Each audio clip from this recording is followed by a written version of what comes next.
Hey, I'm going to do another video now that I did the unboxing one that you can go find on YouTube if you're interested. It's not that exciting. Anyway, just to show the components, get a little closer look so you can have a better idea what's going on here. So this is the DFA-10 acoustic tapping instrument. It's got nylon strings that Mark down Argentina way makes, Mark Harrington, for Dragonfly. So I'm just going to do a short video that shows some of the components on it so you get an idea what it is.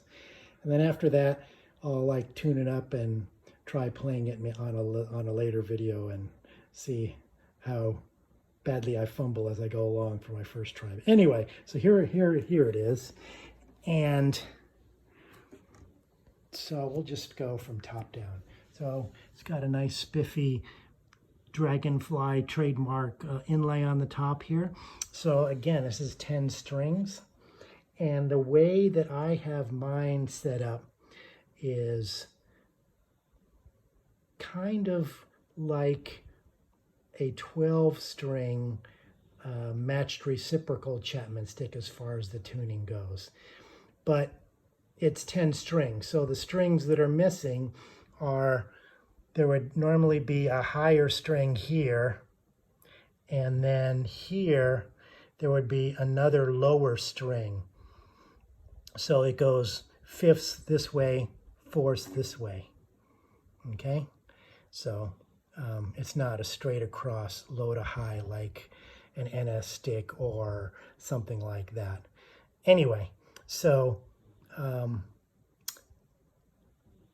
and the reason why I have it tuned like that is because for 10 strings, those are the 10 strings I personally use a lot.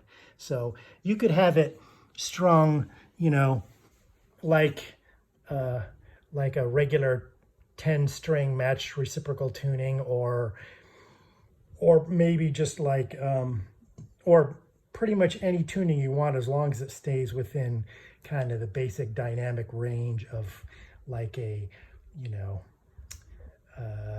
just for reference, like a Chapman stick 5-string. Now you notice the scale is, it's a shorter scale, and it doesn't have like what they call the X fret on the Chapman stick. So anyway, so I'll keep going here. I'll get back to that later. So here you've got the tuning pegs, and you can specify what you want, or you can use the standard ones he has. So I asked Mark to use the Gotoh Stealth tuners. So that's what these are. And if you notice, they go through kind of like the way, not like a classical zig, because there's no thing down the middle, but with an open headstock here where they just come in this way, right? But so Gotoh has a bunch of different variations on this, and this one just goes through here like on an open style headstock. So anyway, works really well because they're very low profile. So, and the machining on them is very nice. So anyway, they look pretty cool. So we go down further here, and all the woods on these, to the best of my knowledge, except maybe like the maple, I'm not sure, are all woods kind of in the Argentina area where Mark makes these. So these are all like South American style wood. So maybe, you know, I'm not sure about this rosewood-ish style thing on the fingerboard here. I'm not sure where that came from. So that might be an exception too. But I know for sure, like the really cool looking soundboard material here, that's kind of, I wouldn't say cedar, but it's the same kind of vague style of wood. So that's what's going on here. And then here's another, so the sides and the back are another South American wood. You know, I'll add these in comments to the YouTube clip later on. So the side and the back are in this kind of material here, right? And then here, these are also South American woods, and the lighter stuff I think is maple, so that may not be from there. I don't think they have maples there. Maybe they do, I don't know. So anyway, so that's pretty neat. All the wood's really cool, and you can see there's some spiffy, let me focus it a little better, some spiffy binding along the side here on the fretboard, along with the rosewood-ish fingerboard here. And then you've got inlays that are spaced kind of like a Chapman stick is. So they're just evenly spaced. It's not guitar spacing for the inlays. And again, you can have exact whatever kind of inlays you want. So you can just do simple dots or you know, little squares at the end here, kind of like some guitars. Anyway, so the way I did it was I asked him to put in some luminlay inlays. So these guys glow in the dark. So it goes along here, and then you see it ends in a little circle marker on the end here. So it's kind of a combination of a circle and then a line that you see on some other inlays. So anyway, and also the inlay, you can see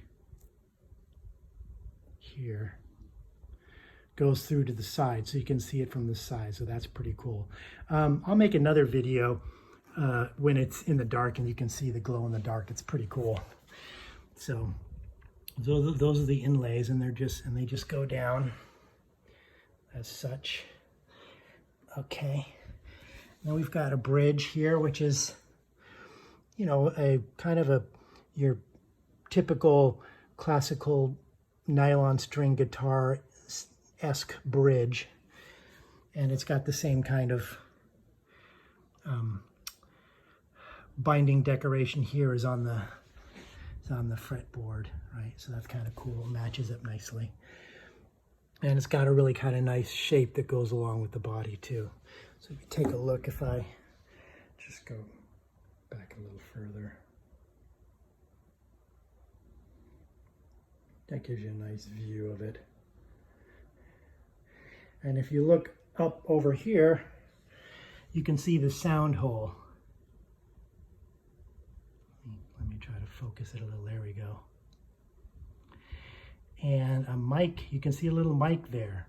So the way that you can amplify this is that it's got built into it the K&K Sound Trinity Pro system, which is a combination of this little mic here that's internally wired to the jack, which we'll see in a minute.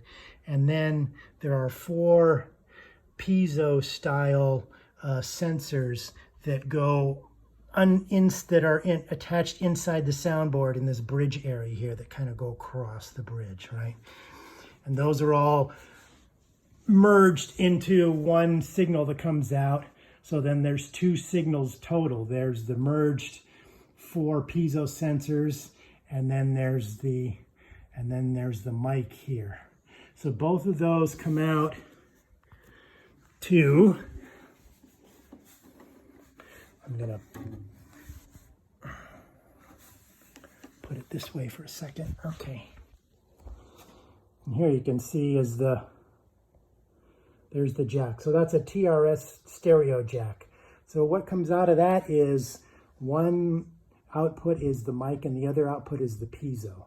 So it's not split like an electric tab instrument sometimes is, where bass one side and melody on the other. It's the whole all the strings, but the 2 sources are just from different, one from the mic and one from the piezos. So it comes out there, and then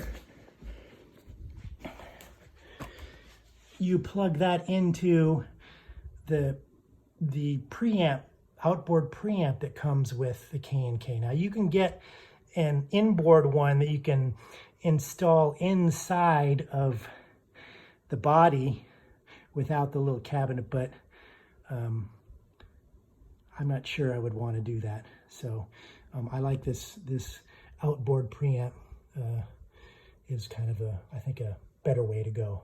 Now, something to note is you can even use it without the preamp in just passive mode with the pickups, and it will do that. But the preamp just gives it a little bit more oomph, and then it adds the microphone input in addition to that. So you've got a little mixer in here where you can mix the levels of the mic and the pickup. And then here's the input for the TRS that comes out of the instrument here.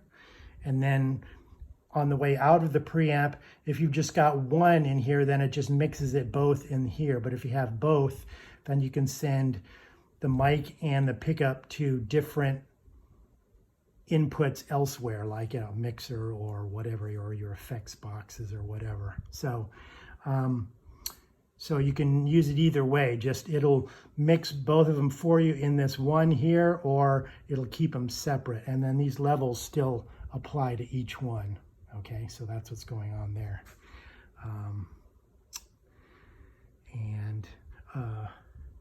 Oh, maybe I'll just open this up really quick.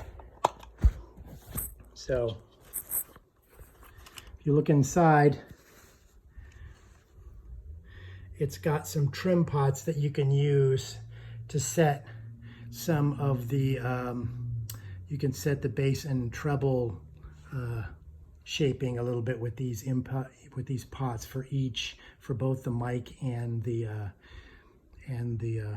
piezo. So that's what's going on there. And there's even a little screwdriver in there that's attached on the inside that you can use to adjust it with.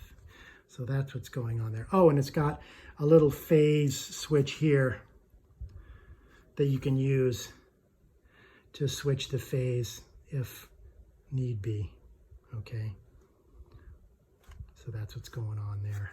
So, and then there's a battery, for 9-volt battery that you use. You can use an external power supply too, but that can sometimes be prone to hum and whatever in combination with the mic. So they kind of suggest you use a battery, but you can use an external power supply if everything is, you know, certifiably clean on your power, you know, that's coming in. So anyway, so that's what's going on there.